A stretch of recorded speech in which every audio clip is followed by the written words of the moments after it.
Good morning, my lovelies. Some good fresh air out here today. I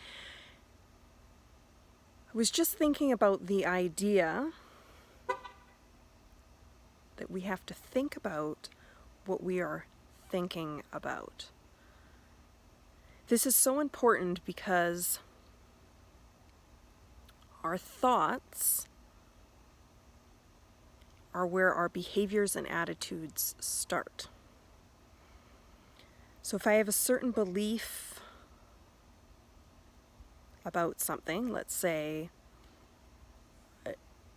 a label or a role or a stereotype. So think about the roles that you have. Like, are you a mother, a brother, a daughter, a parent, a teacher, a doctor?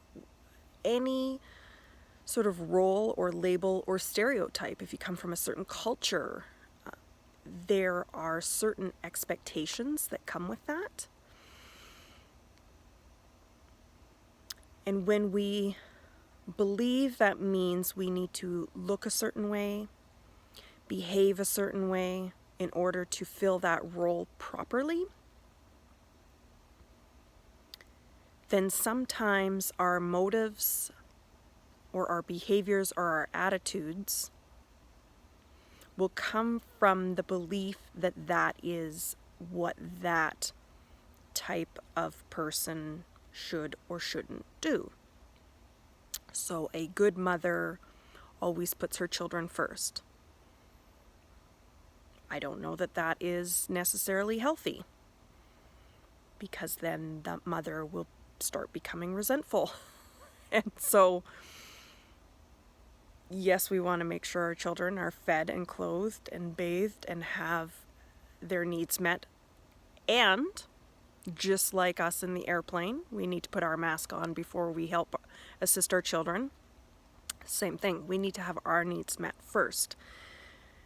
Because if our needs aren't met, we're going to start falling apart, and then we're not available to meet other people's needs. And so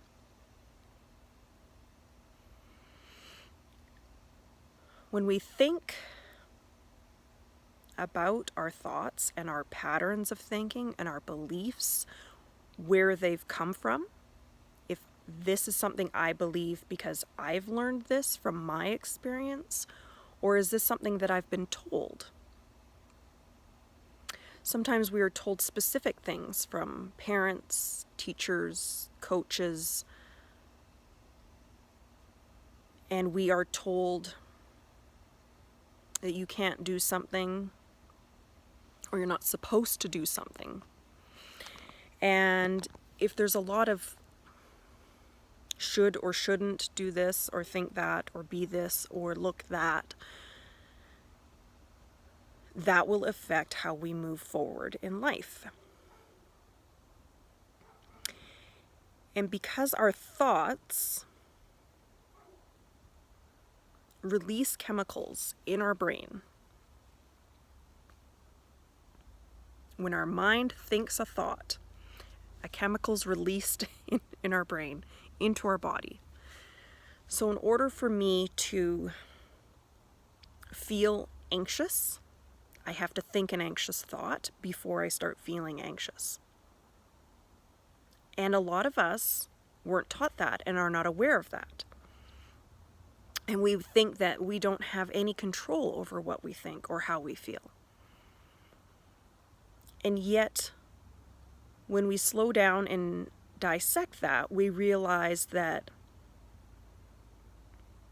I have a choice of whether I react or respond to a situation. A reaction is, if I hit my knee in a certain way, I'll have a reflex.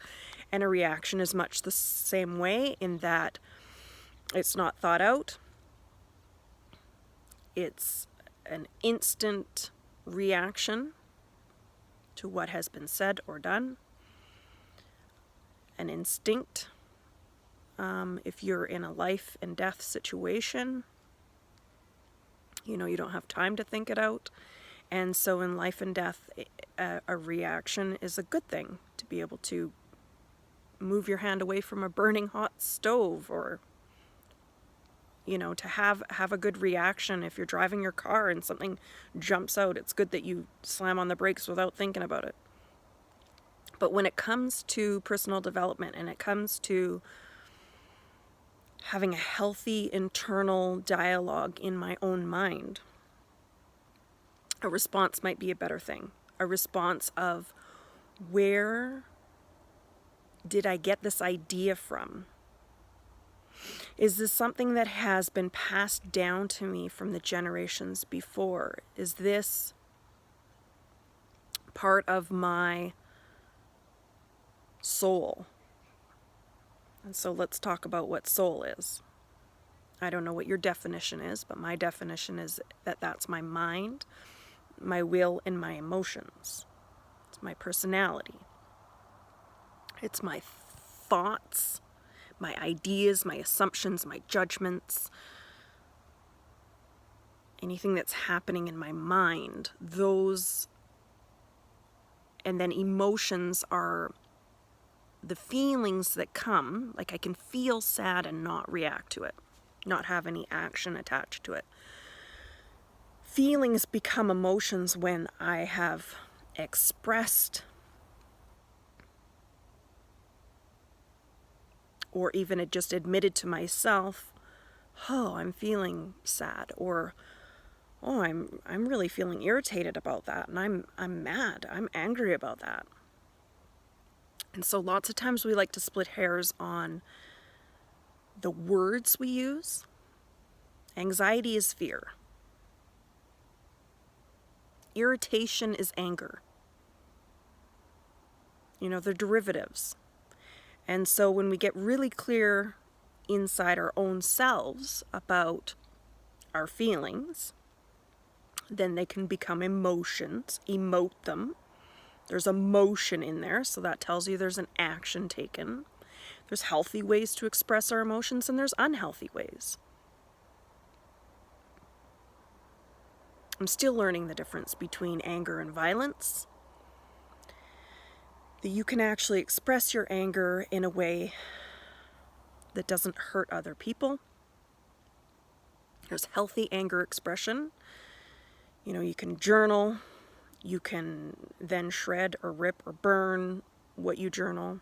You can paint with black and red, or crayons or markers or paints. You can take a wire coat hanger and ball it up. You can punch a pillow and grit your teeth and get a dish towel and wring every little last drop out of it. You can go and chop down a tree with an axe. You can go in your vehicle and scream at the top of your lungs. You can go into the middle of the forest and you can hug a tree and you can scream up to the top of it about how unjust or unfair something was to you, or someone was to you, and how that makes you feel. So on the other side of our emotions, that's when you can have the positive thinking. That's when you can find the nugget of, oh, this is the lesson I've learned. If we spiritually bypass and say, oh, I was really angry about that, but that's okay that that person abused me or betrayed my trust, because now I've learned to be independent. Are you even listening to yourself? No. Part of our human experience is that I am a spiritual being in a human meat suit. So I'm physically, mentally, emotionally, and spiritually all wrapped up in one. That's my wholeness. And when I have been betrayed, or boundaries have been crossed, or I have been unjustly mistreated, I have every right to be angry. It's what I do with that anger. And once it's expressed on the other side of that, that's when the spiritual kick in will happen. At least that's my own personal journey with that is that if I don't allow myself to have actual feelings, I will suppress them, and that's depression. Depression is my unexpressed anger.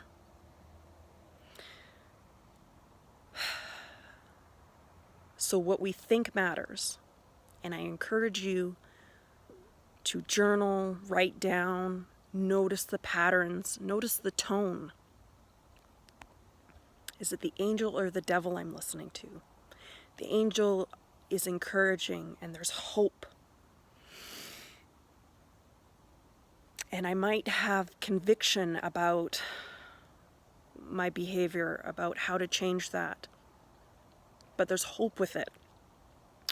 Whereas the devil, there is mass amounts of confusion and doubt and shame and condemnation.